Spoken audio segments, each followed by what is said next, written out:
Welcome to the 11th session of Fundamentals of Additive Manufacturing Technology. So today we'll be discussing on laser beam based powder bed additive manufacturing. In this we have powder bed additive manufacturing and their classification: selective laser sintering, direct sintering and indirect sintering. So we'll begin with the questions. So just before starting, I would just like to brief here in this powder bed additive manufacturing, which is laser beam based. We will be discussing the questions based upon joining mechanism, powder material, powder delivery system, powder recoating system, and the different types of sintering, indirect sintering, direct sintering. So let's begin with the questions.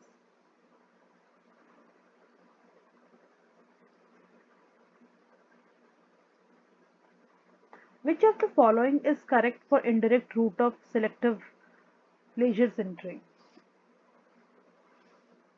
So the indirect route of selective laser sintering, here the laser beam does not melt or sinter the powder particles of the desirable material on the powder bed. Instead, here a binding material is first used to melt the laser power and hold these powder particles together to make a green part, and this part is further processed, post processed in a furnace.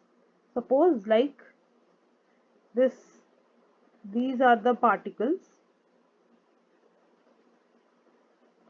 these are the coated powders.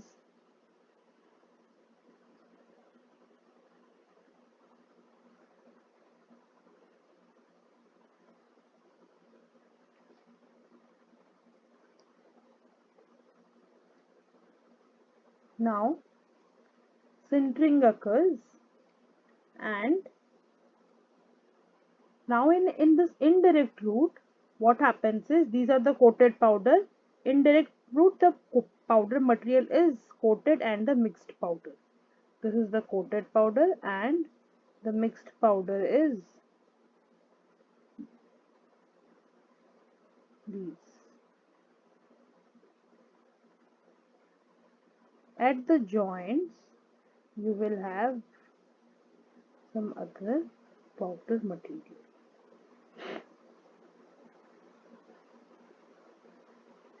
This is the mixed powder, this is the coated powder. Now in this coated powder, here around the particles you will be seeing a coat.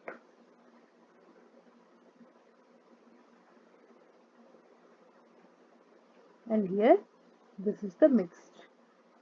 Now the coated powder are usually preferred for indirect SLS. This coating can be usually of any material that has a very low viscosity, and for this we use usually the thermoplastic polymers. Now according to the question, which of the following is correct for indirect route of selective laser sintering? Now as for the options, the laser beam melt or sinter the powder particles of the desirable material on the powder bed itself. This is for direct, and these two are indirect.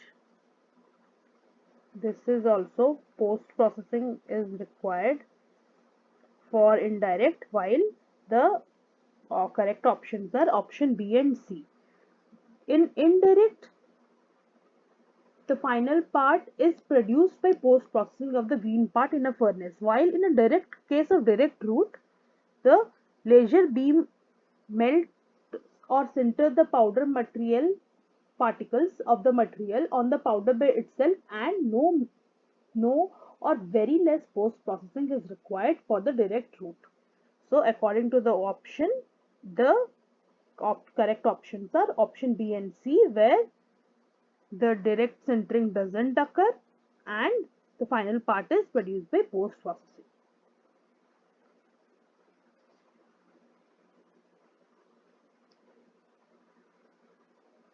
Moving on to the next question. Which of the following materials are usually considered for powder material for indirect route? Now again, as we know, for the indirect SLS, as I already coated powder are preferred.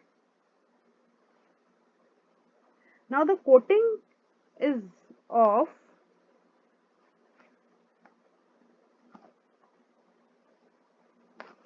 coating is made up of material which is of that has a very low coating is made up of material which has a very low viscosity. Now thermoplastics, as we know, they satisfy this requirement.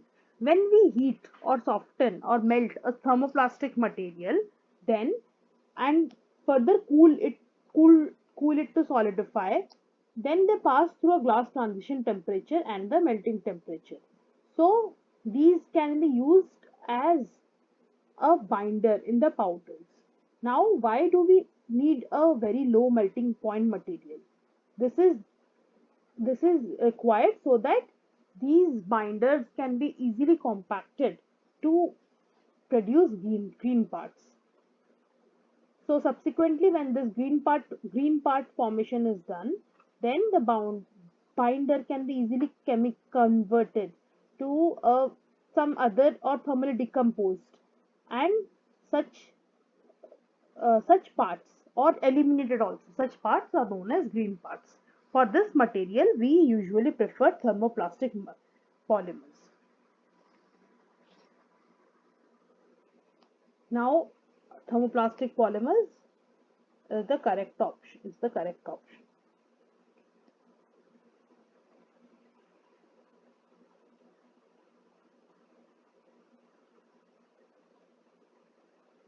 Can be repeatedly heated to soften or melt and cooled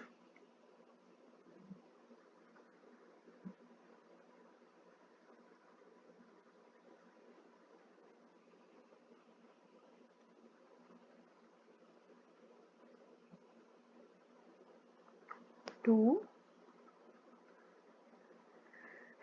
solidify as the temperature passes through Tg and Tm, which is the glass transition temperature and melting point temperature, and Tm. So this was about thermoplastic polymers. Now, if someone has doubt like what is a thermosetting polymer, elastomer or fiber, uh, and fibers, so we can just briefly discuss about what are these type of polymers.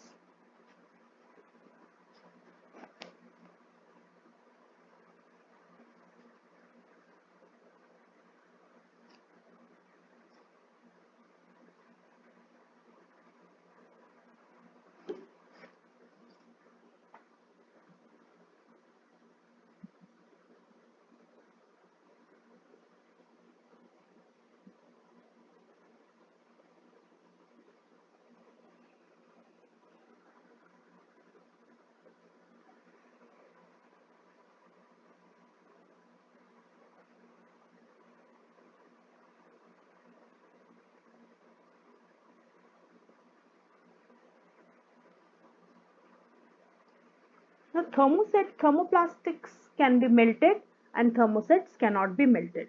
This is the major difference between the thermoplastic and thermosetting polymer. And based on this requirement, the further uses are classified. Now, thermoplastics, we have various examples like ABS, acrylics, nylon, PVC, polyethylene, etc. And thermosetting, we have epoxy, polyimides, phenolics, etc. Now, elastomers,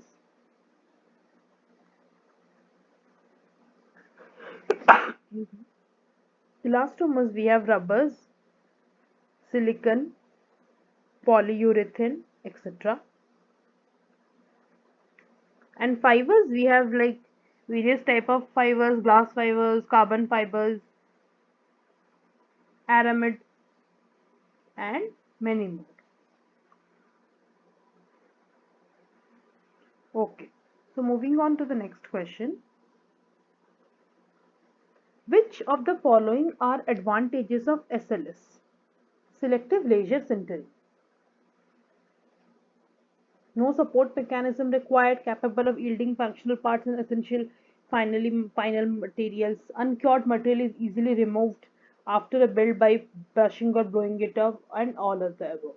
So basically all of these are the advantages of SLS. Now we'll discuss briefly on about the SLS method.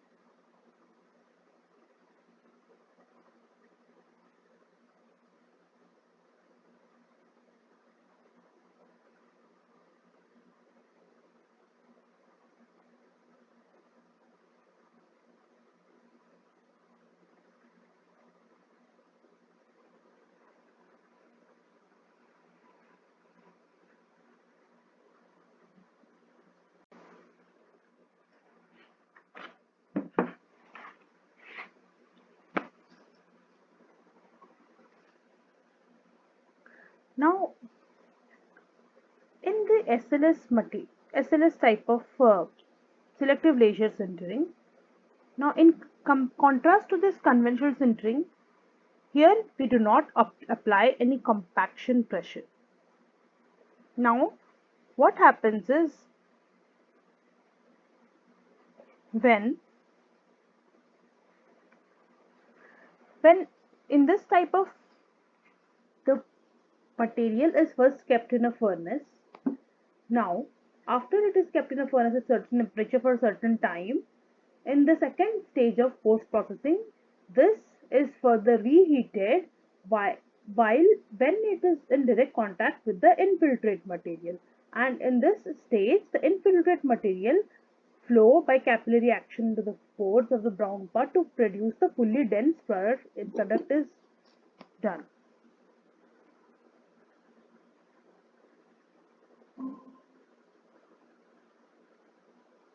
Now what happens here is, so these are all of the points. So the key advantage is that in SLS material, it is capable of yielding functional parts in essential final materials. Now this is used to produce parts considerably very stronger than SLA method. Now in SLS we do not require any support mechanism further, and there is no here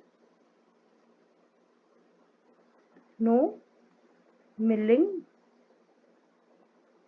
or masking is required, and the uncured material is very easily removed after a build by simply brushing or blowing it off. Now in contrast to conventional sintering, no compaction pressure is applied in this SLS type of method. As a result, what happens is the green parts which are produced, these are somewhat of low density, and when this density is low, what happens is the strength usually decreases. This is one of the disadvantage of SLS.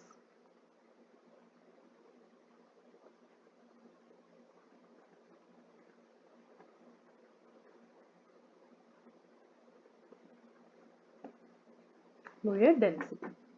And basically this happens for indirect SLS.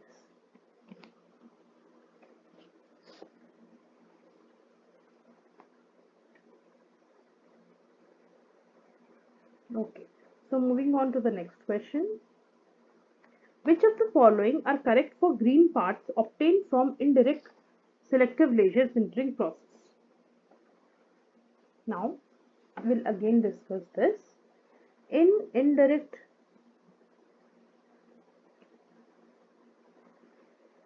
SLS, no compaction pressure is applied.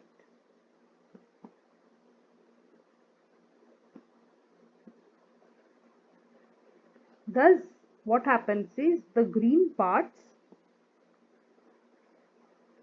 are of lower density.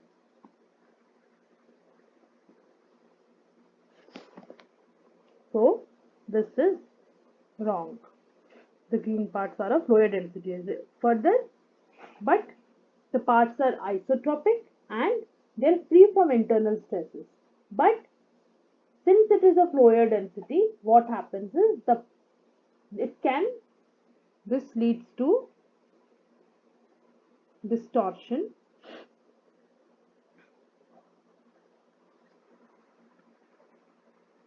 during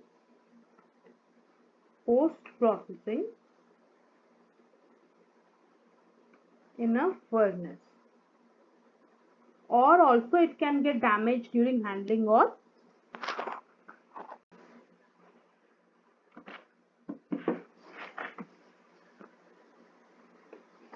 can also get damaged during cleaning and handling.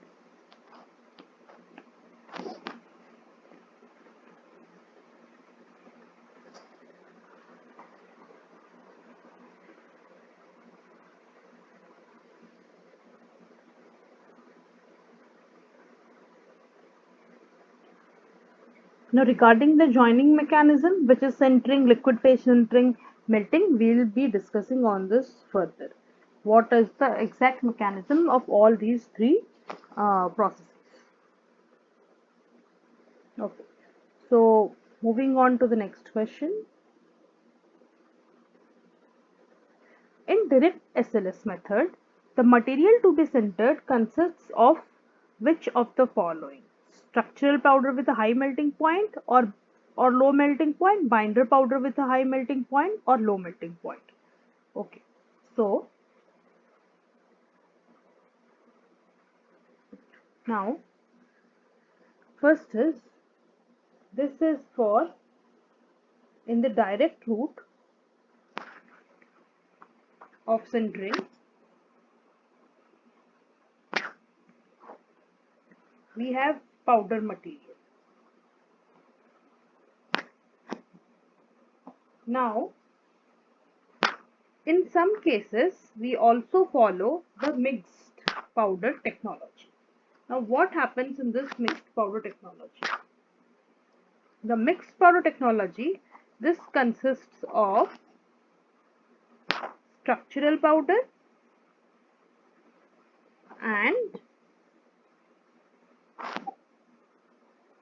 a binder powder. Now, this structural powder, here the criteria, the material to be sintered. Now, this material to be sintered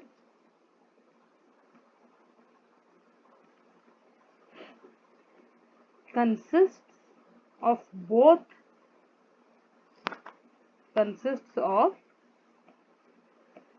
structural powder and binder powder. Now this structural powder, this should have a high melting point and the binder powder, this should have a low melting point. This should be the criteria. So according to the option, structural powder with a high melting point, binder powder with a low melting point.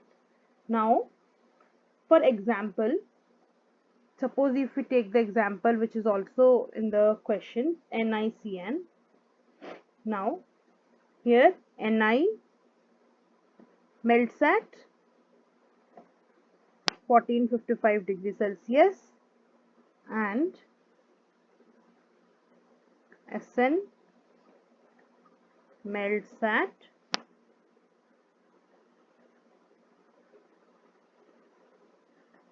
232 degrees Celsius.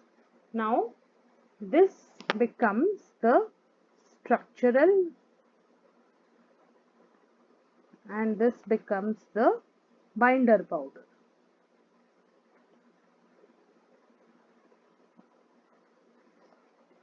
Now the binder powder, this is very important, the binder powder should always have a low melting point so that it can get compact during the production of a green part.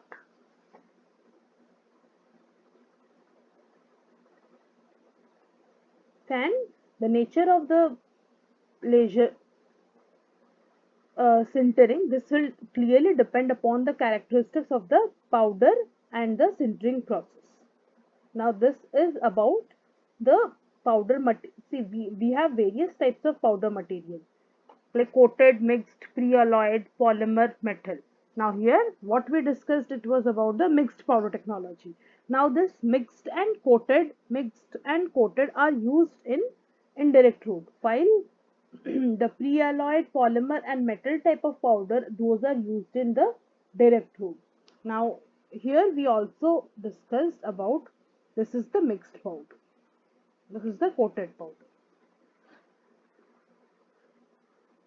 So this powder material which is used in the powder bed at the manufacturing of laser beam base, this is very important uh, criteria of this type of powder bed technology.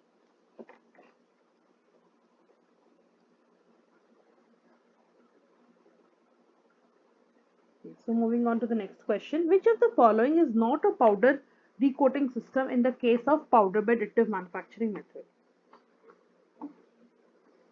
Now we have various types of recoating system.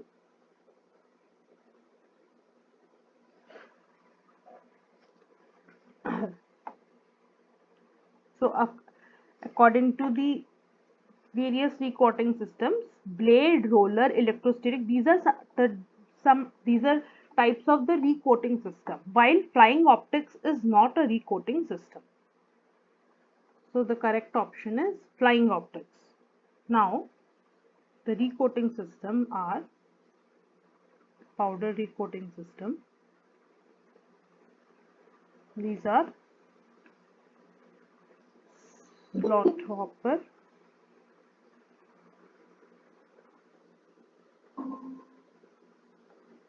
slot hopper, roller, blade and electrostatic.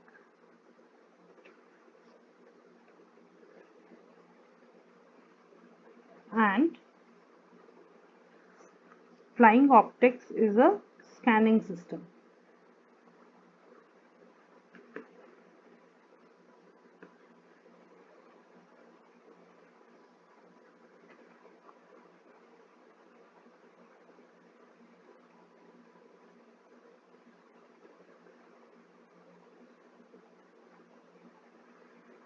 Madam, what is active and passive optics? Can you explain now? Okay, so this is in the scanning system, right? Hello. Yeah, hello. Ma'am, can you explain what is active and passive scanning? Okay, so in the powder bed active laser beam, in the scanning systems, we have this passive and active optics. Okay, so there is a beam expander. I'll just draw and show it.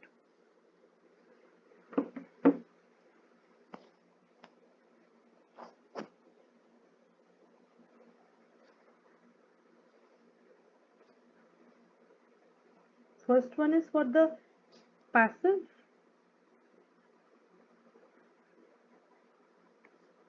this is for the active.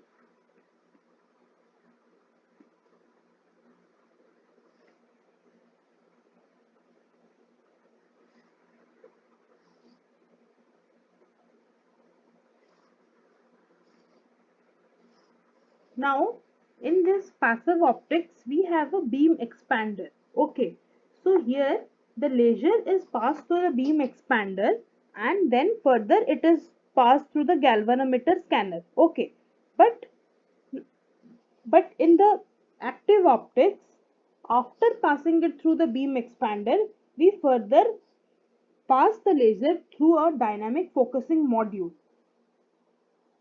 and then where further it is then scanned by galvanometric scanner. So here one extra module is there, dynamic focusing module, and here it is directly passed through the beam expander and through then the galvanometric scanner.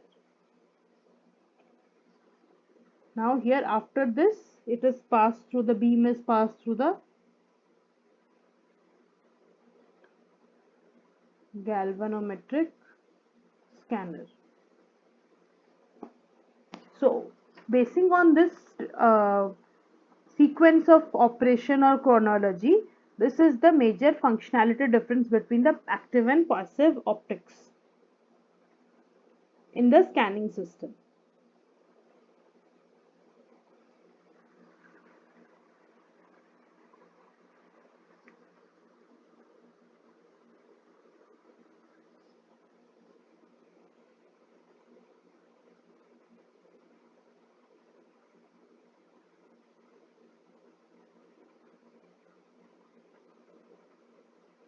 So I hope it is clear. And one more thing, in the passive optics, as you will be seeing in the your lecture notes also, here a f theta lens, f theta lens is used. F theta lens is used for beam correction. This is also one of the major difference. Used for beam correction during the scanning system. But in the active, we do not use the F theta lens.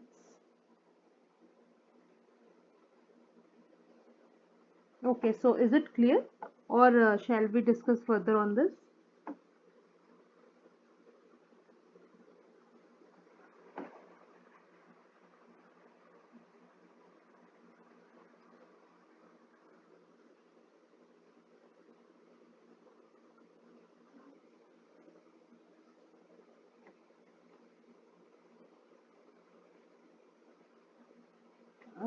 Hello.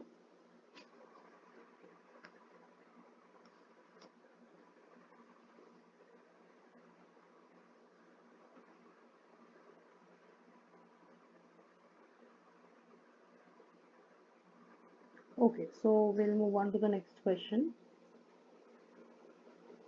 Which powder material can be used in direct route of sintering in powder bed additive manufacturing?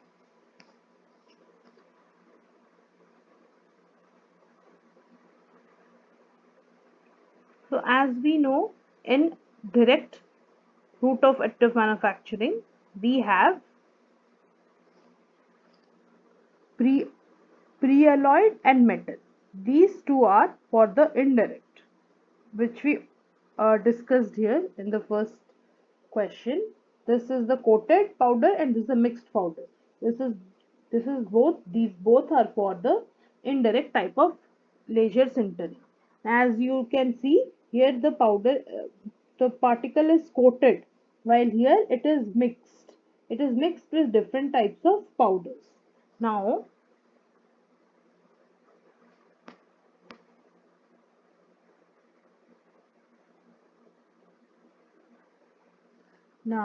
if we just segregate this,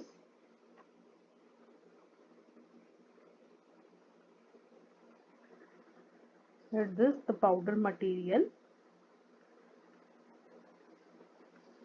indirect route and direct route. This comprises of coated mixed. This is a pre-alloyed polymer or wax and metal. Now coated and pre-alloyed and coated and mixed I already showed you. Partially pre-alloyed and pre-alloyed. In the pre-alloyed again we have partially pre-alloyed and pre-alloyed. Now what happens in uh, these like pre-alloyed, this is like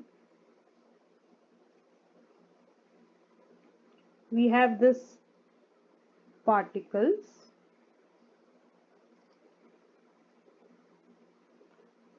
where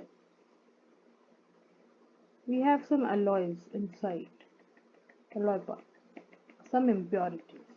That is why it is pre-alloyed powder. Now partially pre-alloyed is it is not directly attached.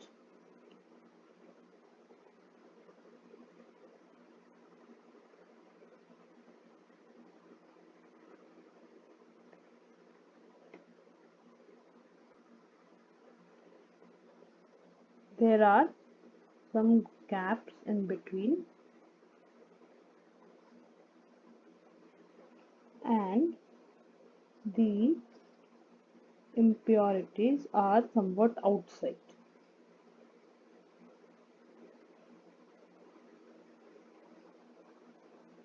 So that is why it is partially pre-alloyed and this is pre-alloyed.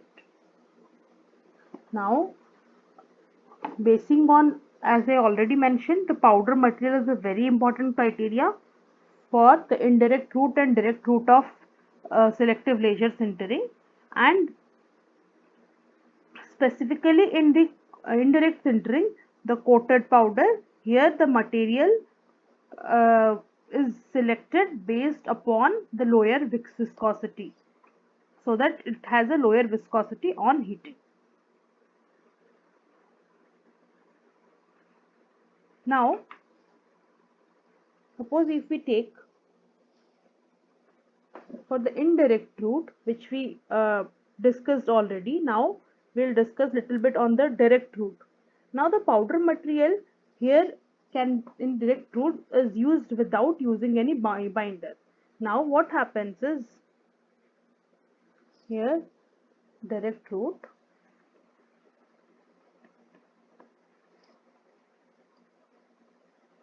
first the powder material is focused, then necking is formation is done. If there is necking formation, then like when sufficient liquid is formed, then continuous sintered track is done. And suppose if there is no sintering necks or unmelted core, then we have a boiling occurrence, which is a limited liquid formation. This is a defect. Now two conditions are there: no sintering necks formed and sintering necks formed.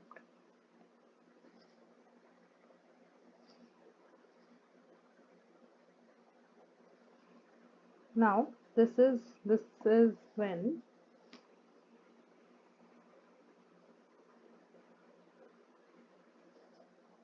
this is an example of a sintering, and here when there is no sintering. Okay, so this is formed when sufficient liquid formation occurs, and this occurs when limited liquid formation.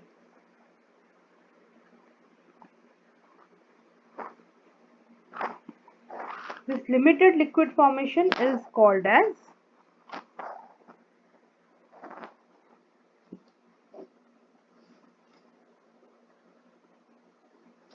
boiling defect.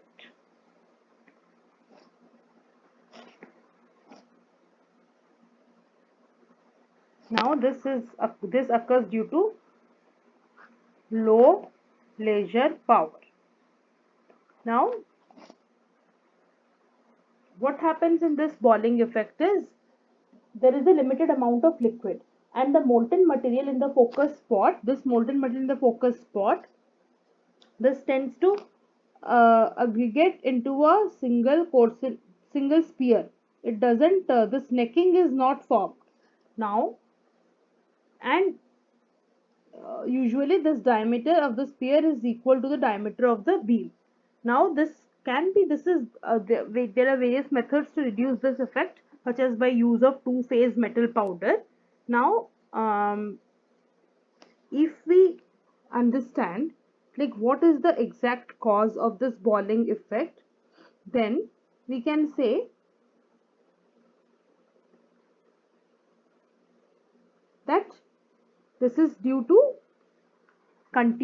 this is due to limited liquid formation with no sintering necks and low temperature of the laser beam, and further this leads to discontinuous track deposition. Okay, so the two major causes of this balling effect are due to low laser power and a defect arises from limited liquid formation with no sintering mix.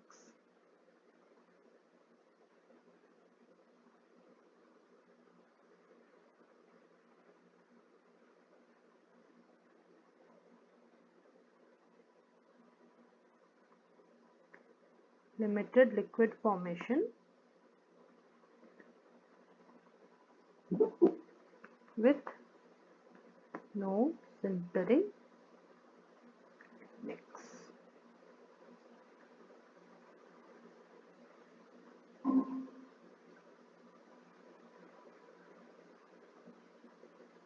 So these are some, and further this leads to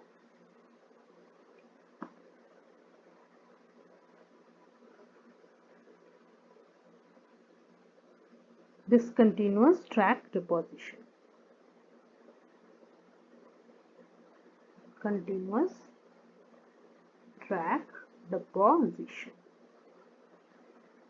These are the three important effects of balling defects.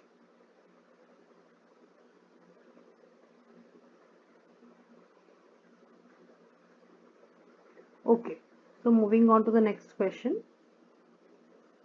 Which joining mechanism applies sufficient heat and increases the temperature of the powder above the melting point, causing the powders to become liquid? So, in which joining mechanism this occurs? Now, as we know, there are three types of joining mechanism in laser beam based powder bed additive manufacturing. This is sintering, liquid phase sintering, and melting. Now, in sintering, what happens is we apply heat to bond the particles, but the heat which is applied, uh, it is below that melting point. Like it is between, the heat applied is between Tm by 2 to Tm. But in liquid phase sintering, we use a liquid phase to create the bonding of the solid phase. Now, here high diffusion rates are accompanied with the liquid. So what happens is this gives a very fast sintering, or very fast sintering, but at a lower sintering temperature.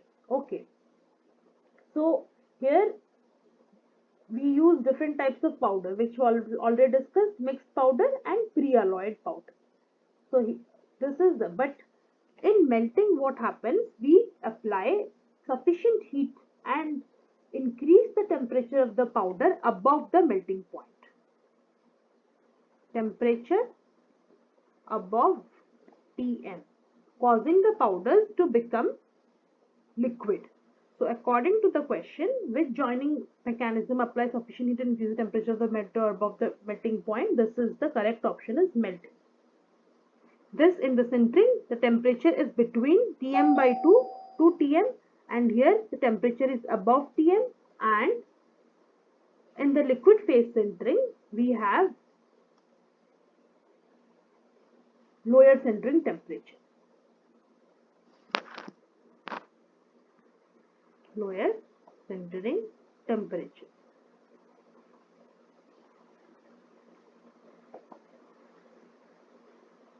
And here this varies depending on the powder used, mixed powder or free alloy powder.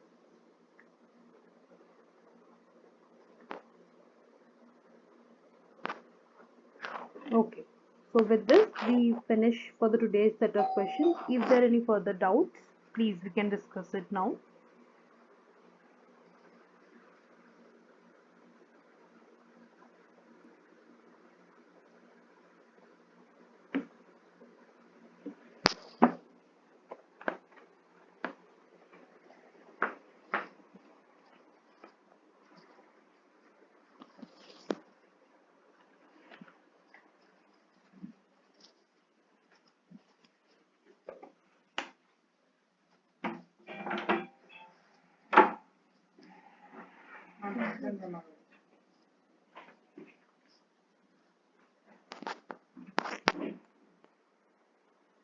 Okay, are there any further doubts?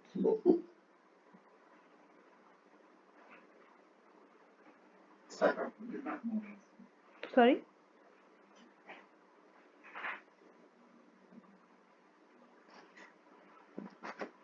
Okay, so if there are no further doubts, we'll end the session.